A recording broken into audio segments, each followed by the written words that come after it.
Have you ever wanted to try hand sewing something, but you didn't know where to start?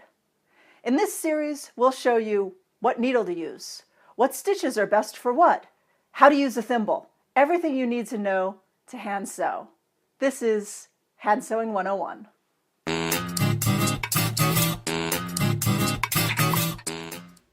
So I was working with shears to make my chemise, so I thought I'd do this little bit on how to sew shears, because it's a little different than normal. There's a little more care you have to take. So I'm going to sew this shear stuff with a dark thread so that you can see the stitches. And one of the most important things, and this isn't necessarily the right thing, I'm using a bigger needle than I should, and a needle that's been well worn. If you can see that it's tarnished by touching it. You should really use a very small needle, like a 10 or 11 between, and very fine silk thread like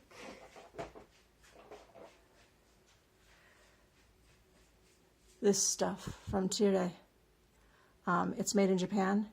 It's very fine.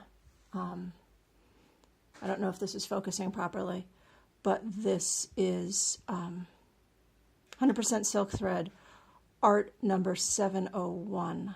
I don't see on here. Oh yes, size number 50. Size number 50 is a good fine size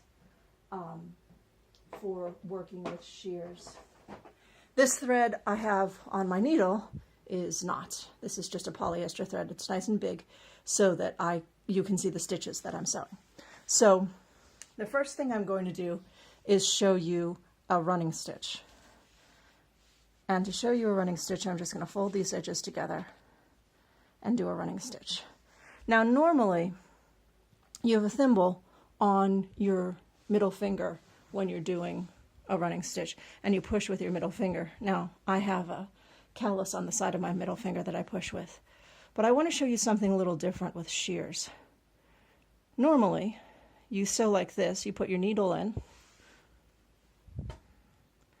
bring your needle out, put your needle in, bring your needle out, and then push it along with your middle finger like that. And that's why you wear a thimble there, because you're pushing with your middle finger. But when I sew shears in particular, and I do a running stitch, I do a rather Japanese technique.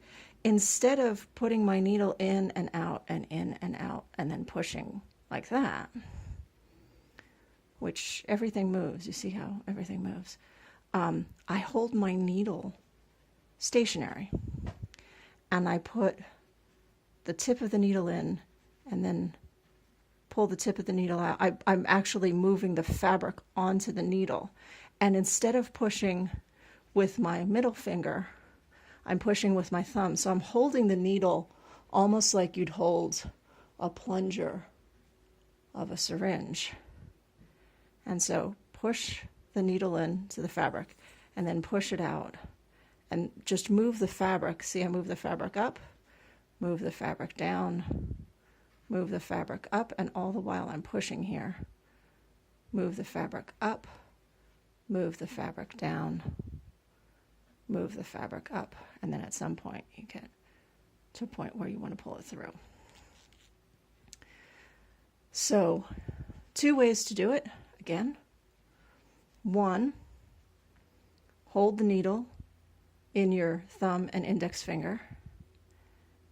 Put the needle into the fabric, pull the needle out of the fabric, and then push with the side of your middle finger, which should have a thimble on it.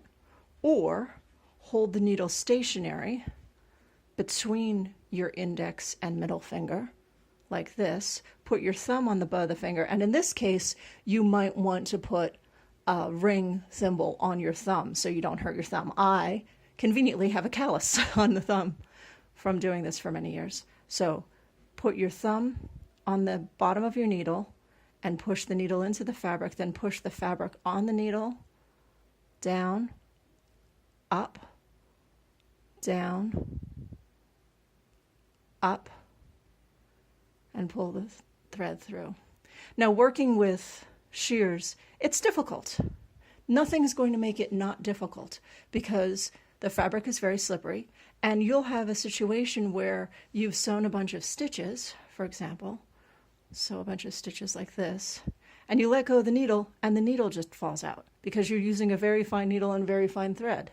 So it's very important when working with shears to, sometimes you can just ignore having a thimble or ignore pushing with the thimble finger on the back of the needle. But when you're working with shears, they really don't hold the needle very well because they're so fine and sometimes a very open weave. So you really want to make sure you have either the thumb, if you're doing it the Japanese way, or the middle finger, if you're doing it the European way, to push on the back of that needle. Not necessarily to push, but to stop it from falling out of your fabric, because it's very frustrating when you've sewn a bunch of stitches and then they fall out of your fabric.